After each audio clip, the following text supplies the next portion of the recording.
მოგესალმებით. ბათუმში პროევროპული აქციების მონაწილეები იკრიბებიან.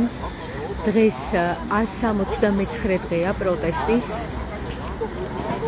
და აქციის მონაწილეები ისევ შეიკრიბენ საკონსტიტუციო სასამართლოსთან, იგივე მოთხოვნებით გადადგეს არალეგიტიმური მთავრობა, ჩაინიშნოს ხელახალი არჩევნები და თავისუფლება პოლიტპატიმრებს. ასევე მინდა გითხრათ, რომ ხვალ 16 მაისს განახლდება მზეამაღლობელი სასამართლო პროცესი ბათუმის საქალაქო სასამართლოში. საქმეს განიხილავს მოსამართლე ნინო სახელაშვილი. როგორც ვიცი, ხვალ მზეამაღლობელი სასამართლო პროცესს დაესწრება ევროპარლამენტარი ლენა შილინგი. ის საგანგებოდ მზეამაღლობელის პროცესზე დასასწრებად ჩამოდის. მისი განცხადებაც გავრცელეს დღეს მედიებმა. ის ამბობს, რომ მზეამაღლობელი იმიტომ არის პატიმარი, რომ ის არის კრიტიკული ჟურნალისტი. ჩვენ გხედავთ, გიყურებთ, ჩემი ჩამოსვლის მიზეზიც ეს არის. კიდევ ერთხელ სულს დავაფიქსირო, რომ ჩვენ გიყურებთ და მზეამაღლობელი, კიდევ ერთხელ ვიმეორებ, აცხადებს ლენა შილინგი, ევროპარლამენტარი, რომ მზეამაღლობელი არის პატიმარი, იმიტომ რომ ის არის კრიტიკული ჟურნალისტი.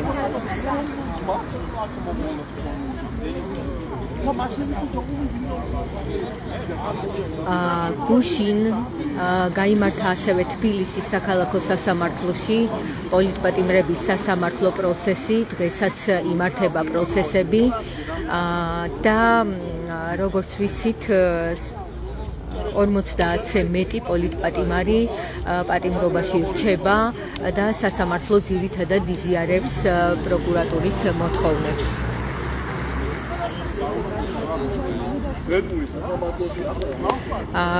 დღეს გავრცელდა ასევე რეზო კიკნაძის მიმართვა, სადაც ის მოუწოდებს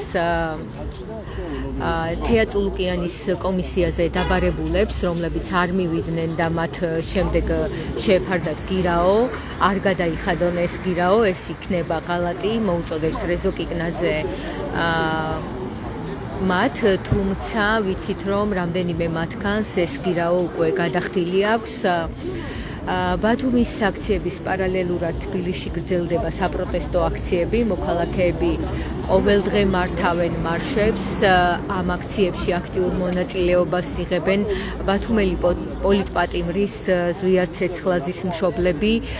ზვიად ცეცხლაძეს ედავებიან ჯგუფურ ძალადობას, ან ამ ძალადობის ორგანიზებას, ან ამ ძალადობის ორგანიზებული ჯგუფის ხელმძღვანელობას და ის დაკავებულია უკვე რამდენიმე თვეა.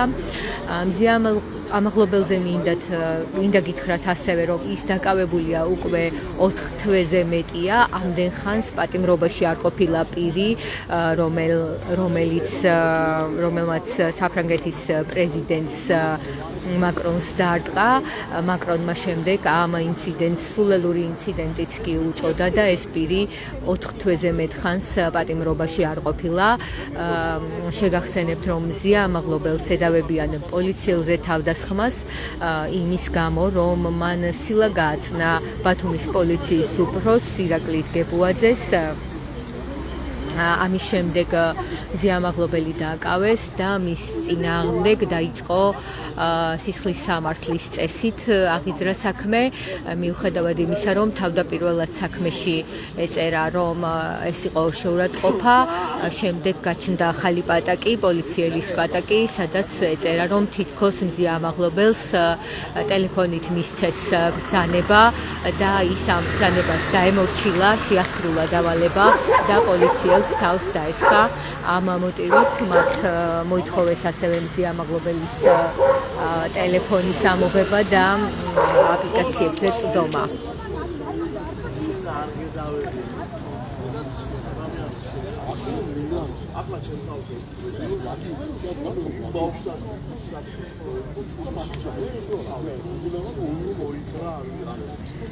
როგორც უკვე გითხარით, ხვალ მზიამაღლობელის ბათუმელებისა და ნეტგაზეთის დამფუძნებლის სასამართლოს ხდომას დაესწრება ევროპარლამენტარი ლენა შილინგი. ევროპარლამენტარის განცხადებით, ამაღლობელს ასამართლებენ იმის გამო, რომ ის კრიტიკული ჟურნალისტია და ის თითოეულ ჩვენგანს უნდა აწუხებდეს. ამიტომ ვიქნები ბათუმში, რომ ვიდგე მის გვერდით ყველა იმ ადამიანთან ერთად, ვინც თავისუფლებისთვის იბრძვის, როგორც ევროპარლამენტის წევრი, ჩემთვის ნათელია, საქართველო ევროპას ეკუთვნის, მაგრამ ამჟამინდელი რეჟიმის პირობებში, რომელიც არღვევს ადამიანის უფლებებს და პრესის თავისუფლებას, მას ადგილი არ აქვს ევროკავშირში, როდესაც ჟურნალისტებს აპატიმრებენ და აჩრუმებენ. დემოკრატია საფრთხის ქვეშაა, აცხადებს ევროპარლამენტარი.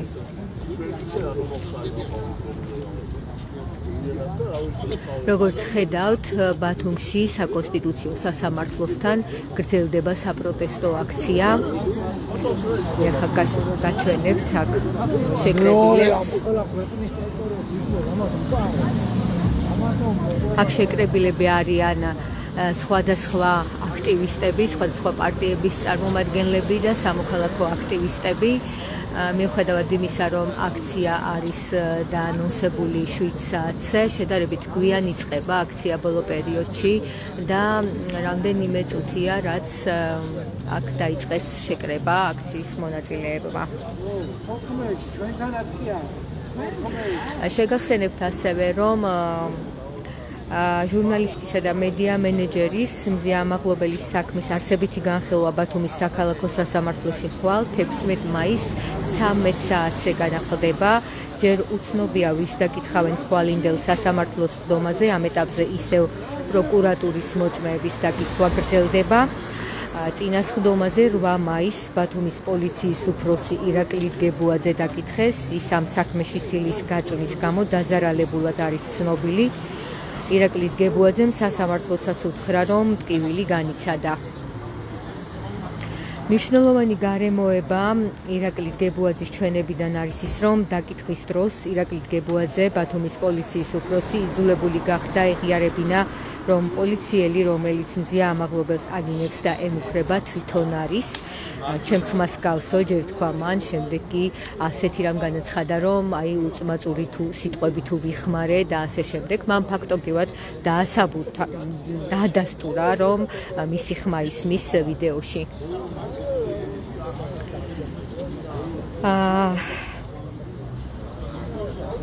ეს ვიდეო ასახავს 12 იანვრის საღამოს მზიამაღლობელის დაკავების და მანამდელ პროცესს.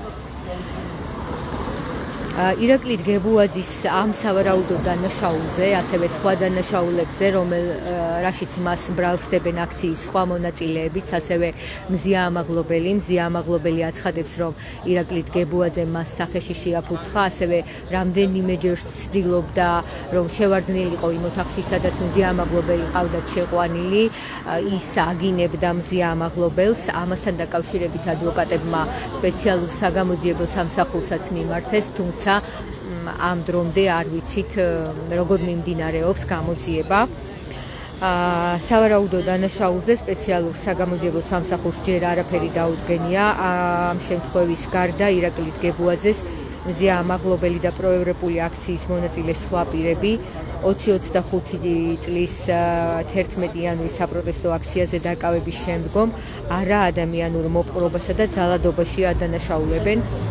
28 აპრილს მზიამაღლობელის სასამართლოს ხდომაზე სასამართლომ აჭარის პოლიციის დეპარტამენტის უკვე ყოფილი უფროსის გრიგოლ ვესელიას ჩვენება მოისმინა.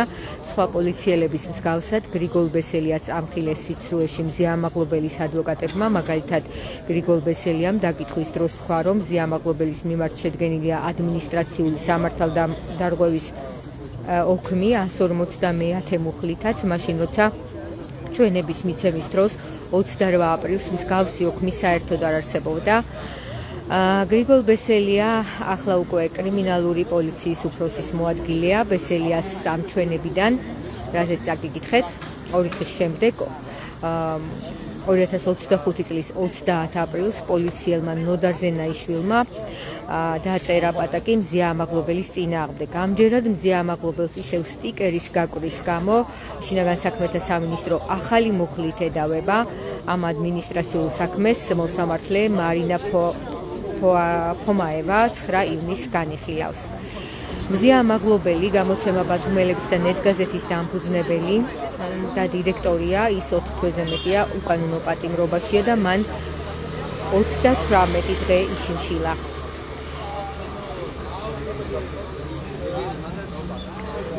ასევე მინდა გითხრათ ბათუმში ბოლო დროს განვითარებულ მოვლენებზე, როგორც იცით, ცოტა ხნის წინ თანამდებობიდან გადადგა თორნიკე რიჟვაძე, აჭარის მთავრობის ყოფილი თავმჯდომარე და ახალი თავმჯდომარე გახდა თბილისის პოლიციის უკვე ყოფილი უფროსი სუხან თამაზაშვილი. ამის შემდეგ მალევე თანამდებობები დატოვეს ბათუმის მერმა არჩილ ჩიქოვანმა და ქობულეთის მერმა ლევან ზოიძემ. ბათუმის მერი გახდა ბათუმის მერად დაინიშნა ვიცემერი, რომელიც ჩიქოვანმა დანიშნა ვიცემერად წასვლამდე, თუმცა ჩვენ ეს ბრძანება არ გვინახავს. ძალიან დიდხანს მერიამ ჩვენ ვერ გაგვცა პასუხი დანიშნა თუ არა მოვალეობის შემსრულებელია ახლა ის ვიცემერად არჩილ ჩიქოვანმა წასვლამდე. ამ კითხვაზე ჩვენ პასუხი ვერ მივიღეთ, თუმცა გუშინ დილით, როცა მთავრობის თავმჯდომარემ სუხან თამაზაშვილმა წარადგინა ბათუმის ახალი მერი, წარუდგინა მერიის თანამშრომლებს, გავიგეთ, რომ ის უკვე იყო ვიცემერად დანიშნული და შეასრულებდა ბათუმის მერის მოვალეობას. თანამდებობა დატოვა ასევე ქობულეთის მერმა ლევან ზოიძემ და მის მოვალეობას ასრულებს ასევე ვიცემერი, რომელიც დაინიშნა 2024 წლის ივნისში, თუ არ ვცდები, და რამდენიმე თვეა ის უკვე მუშაობდა ვიცემერის თანამდებობაზე და როგორც ვიცით, ახლა ის შეასრულებს მერის მოვალეობას. რის გამო მიიღეს ეს გადაწყვეტილება მერებმა, ამის შესახებ მათ ინფორმაცია არ გავრცელებიათ, დაწერეს გადადგომის შესახებ Facebook-ის გვერდზე, რის შემდეგაც უკვე საზოგადოებამ გაიგო, რომ ჯერ ბათუმის მერი და შემდეგ უკვე ქობულეთის მერი თანამდებობიდან გადადგა.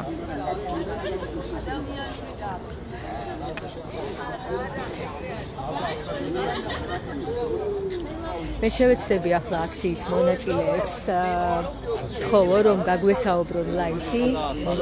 შეიძლება თქვენ მინდა გთხოვოთ ბათუმელების ლაივში, რომ ისაუბროთ. მინდა გთხოვოთ თქვენი შეფასება ბოლო პერიოდში ბათუმში განვითარებულ მოვლენებზე. ჯერ გადადგა მთავრობის თავმჯდომარე, Facebook-ით გავრცელა მან განცხადება და ასევე Facebook-ით გადადგნენ მერები. როგორ ფიქრობთ, მათ მიიღეს ეს დავალება, რომ გავიდა მათი დრო და ახალი კადრები უნდა მოეყვანა ახალ თავმჯდომარეს, თუ რაიმე სხვა გადალაგებასთან გვაქვს საქმე? არანაირ გადალაგებასთან არ გვაქვს საქმე, უბრალოდ იმაზე მეტი მოიპარენ და შეჭამენ, რაც მათ ეკუთვნოდათ და ლიმიტი აქვთ განსაზღვრული, რომ ამის იქეთ აღარ შეიძლება მოყარვა, მაგრამ არ დაჯერდნენ იმას, რაც ჰქონდათ და მოინდომეს ალბათ უფრო მეტი და როგორც ეკადრებოდათ, ისე გაუშვეს Facebook სტატუსით და შემდეგი მორბედიც იმ ნიშნით იქნება შერჩეული, რომ უბრალოდ კანონის ჩარჩოებში არ მოქმედებს ისეთი პიროვნებები, ვინც დღეს ინიშნება უშუალოდ. იმიტომ შეირჩა ეს პიროვნებები, რომლებიც არ ღვევენ შესაბამის რეკომენდაციებს, არ ითვალისწინებენ ევროპის რეკომენდაციებს და უშუალოდ ასრულებენ ერთი პიროვნების დავალებას და ვინც ესე იქცევა, ყველას აწინაურებენ შესაბამის თანამდებობებს. თქვენ თქვით დასაწყისში საუბრის დასაწყისში რომ იმაზე მეტი მოინდომეს ვიდრე შეიძლებოდა. ანუ დაშვებულია, მაგრამ რაღაც ზომები არის განსაზღვრული თუ როგორ არის? მართაც იქნება რაღაც ზომები, რომლის იქეთაც აღარ შეიძლება რომ გადავიდეთ. ძალიან დიდხანს იყო საუბარი, ბევრი დაიწერა, ასევე ანგარიშების სხვადასხვა საკმაოდ ავტორიტეტული ორგანიზაციების მუდმივად იწერება კორუფციაზე, როგორც სრულდება სამუშაოები, როგორი ხარჯება ბიუჯეტი და ასე შემდეგ. ანუ ეს კი არ არის მიზეზი. ანუ თქვენ ამბობთ, რომ ეს რაღაც წესები არის დაშვებული. ანუ კარგად რომ უფრო გაუმარტივოთ საზოგადოებას. ეს იციან, დაშვებულია, მაგრამ რაღაცა ზღვარს არ უნდა გადახვიდე, ასეა? დიახ, იციან მათი მანევრირების ჩარჩოები რამდენს იძლევა. უშუალოდ უბრალოდ მადა ჭამაში მოდისო და ალბათ იმას ფიქრობენ, რომ ესეც ეპატიებათ, მაგრამ იქაც იქნება გარკვეული ჩარჩოები, რის იქეთაც აღარ შეიძლება გადასხდა და შესაბამისად იმის მომსწრეები ვართ, რომ ბევრი მოინდომეს ამათმა და ეს უკვე აღარ ეპატიებოდათ მათ გადმოსახედიდან და უშუალოდ გადაწყვიტეს ზემდგომებმა, რომ ეს ადამიანები დროებით ჩაეჩოჩებინათ გვერდს. მადლობა, თქვენი სახელი რომ შეგვახსენოთ. უბა ლამპარაძე. როგორ? უბა ლამპარაძე. უბა ლამპარაძე, ლელოს წარმომადგენელი ბათუმში, როგორც ვიცი, მადლობა დიდი, ლელოს წარმომადგენელი საუბრობდა ჩვენთან. ეხლა მე შევეცდები რომ სხვებსაც გავესაუბრო, მათი მოსაზრებებიც მოვისმინო. ბატონო დავით, თქვენს მინდა რომ შეგვიფასოთ ბათუმელების ლაივში. ბათუმში რაც ხდება ბოლო დროს, რა საჩვენებს საზოგადოებას? ძალიან ცუდი სიტუაციაა, რომ წვიფს. მედია მალე გამოამი. პოლიტიკურ ამბავზე გეკითხებით? იუს გეუნებით მეც. ამინდი პოლიტიკურია. ანუ ეხმიანება ეს ამინდი პოლიტიკურ სიტუაციას ბათუმში. რა თქმა უნდა, ყველანაირ ამინდი გამოდის და იმედია რომ პოლიტიკურადაც დაიწყება აცი შეცვლა, მაგის იმედი გვაქვს. ბატონო დავით, თქვენ იყავით თვითმმართველობის წარმომადგენელი ბათუმში, მახსოვს მე სხდომები გქონდათ ბევრი დავა კამათი სხვადასხვა საკითხებზე და მაშინაც ჰქონდა საზოგადოებას რიგი პრეტენზიები, თუმცა დღეს უკვე ბოლო პერიოდში საუბარი იყო მაგალითად ისეთ საკითხებზე, რომ დოკუმენტებიც კი სხდომის წინა დღეს შედიოდა, რომელსაც ოპოზიცია ეცნობოდა და საერთოდ აზრი არა აქო მონაწილეობას ამ პროცესებში, ასეთი განცხადებები ჰქონდათ. წავიდა ბათუმის მერი Facebook პოსტით, ისევე როგორც თავმჯდომარე. ცოტა ხნის შემდეგ წავიდა ქობულეთის მერი და რაღაც კითხვები გაჩნდა, რომ შემდეგი ვინ იქნება. რა არის ეს ამდენ ხანსაც ჰქონდა საზოგადოებას პრეტენზიები, ხომ? გასულ წელსაც ჰქონდა, იმის წინა წელსაც ჰქონდა. ახლა რა მოხდა? რაღაც ახალ გადალაგებასთან ხომ არ გვაქვს საქმე? საგო, მოდი რა, იმის არ იყო ჩვენ იმდენი გვაქვს უკვე ამ ქალაქში გამოვლილი. ამიტომ გეკითხებით ჩვენ და ჩვენ დავა სულ ქონდა რომ ვიგვიანებდნენ დაუშვათ იგივე დოკუმენტაციის მოწოდებას ხო მაშინაც ვიგვიანებდნენ მაშინდელი ნაცები მაგრამ კლიანობაში რაღაც კალავე ფორმულაში მაინც ჯდებოდნენ გამიგეთ ბიუროს სხდომის წინ მაინც გაწვდიდნენ და დღეს რო უყურებ იქ რაც ხდება დღეს ფაქტიურად დილის 9 საათზე დაიბარეს მთავრობის თავმჯდომარესთან დღევანდელი მერის მოვალეობის შემსრულებელი მოსულია 10 საათზე აცნობებს რომ მე 10:30-ზე სანამზე ვითევიდო და უკვე ვიცემერად იყო დანიშნული და რო ავიდა მთავრობის თავმჯდომარესთან 0-20 და უფრო უკვე ქალაქის მერი ხარ. იმდენად მარაზმია რომ ამ ხალხს დაავიწყდა რომ არსებობს თვითმმართველობის კანონი. ანუ ფორმალობას არ დაიცვეს. ხო, ელემენტარულია, ხო რომ დაიცვა ის რაცაც იმდენი ხანი მბრძოლია ამ ქალაქში, ხალხს უბრძოლია ამ ქალაქში და მოუტანია ეს თვითმმართველობა აქამდე. დღეს თუ შენ ამ თვითმმართველობას ფეხს გადააბიჯებ, ანუ შენი ნოლი ახლა წეხა მაგაზებს საუბრობდით, რომ ფაქტიურად ასეთი სისულელე, რაც ახლა აკეთებენ ეს Facebook გადადგომები, რაც სუეცშია, ასე ვთქვათ, და ჟარგონია. ნაცებსაც არ უქმნიან. ხო, ვიცით ახლა ისინი ვინ იყვნენ და რა იყვნენ. იმითაც არ უქმნია და ვიღაცა და ხო უნდა ისწავლო შედალოცულო რომ არ იქცევა ასე ხალხი ამ ქალაქში. ამ ქალაქი არის თვითმმართველი. არ შეიძლება ასე მოქცევა. მე მაინც მეც ვიტოვებ და იმედიანად ვარ განწყობილი რომ ისეთ შქარი ტემპით დაიწყეს შეცვლა მერების და აღმასრულებელი ორგანოს წარმომადგენლების შეცვლა, რომ ესენი უახლოეს პერიოდში არჩევნებსაც ჩანიშნავენ. ძალიან უახლოეს პერიოდში.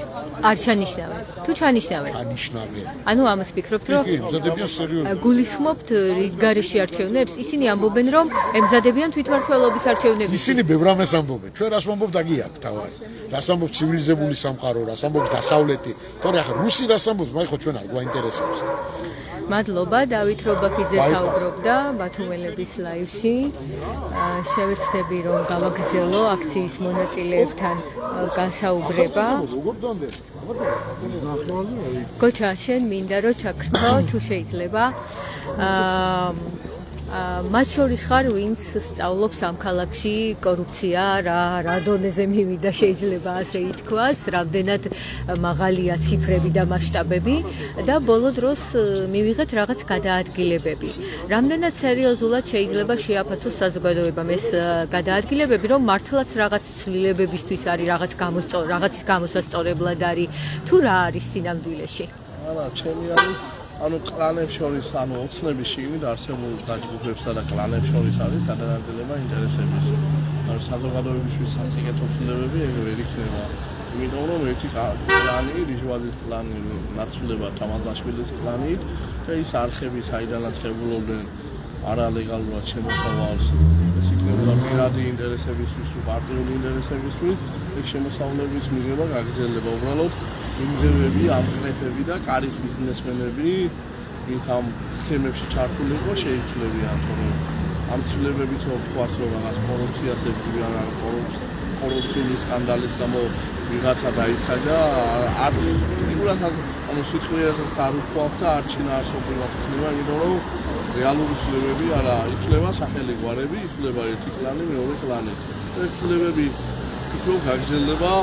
ყველა მუნიციპალიტეტის მერის დონეზე მოხდება ცვლილებები, ჩემი ვარაუდით და ასევე მთავრობის წევრებს შორის, ანუ ხელმძღვანელები და დასაბუთებები ხმის არის.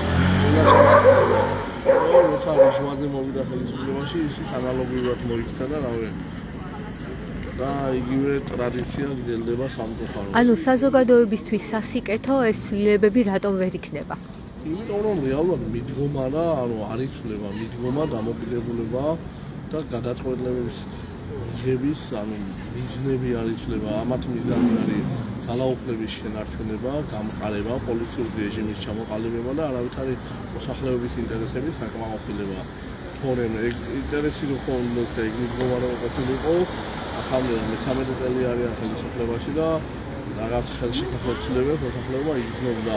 არ ბოლო წლებში, რავი, ყველანაირი უკანონობა ძალიან მოსახლეობის კუთხით, რავი, კორუფციული მიმართულებები, ყველაფერი რაც უარყოფითად შეიძლება დახასიათდეს და უარყოფით ანუ კონტექსტში იქნა ხმული, ყველაფერი გაიზარდა ფიზიკურად და მოსახლეობის ინტერესი ფიზიკურად გადაგდება, რომ მოსახლეობა მათი ინტერესის სფერო არ არის. მოსახლეობა თხოვდება, როგორც საარჩევნო ყულაბარს და მხოლოდ არჩევნების წინადღეებში ახდენდება და გარკვეული გაშინების, მოსყიდვის, ნადობის სანახავად ეულობენ მათხასმეს და ანუ როცა არჩევნების შედეგებს აფორმებენ და სასურველ ციფრებს იწერენ, იმის შემდეგ მოსახლეობა აუწყდება, რომ ხალხი ვინც რავი მათ ამორჩევლათაც დაფიქსირებული ყავდა არჩევნებში.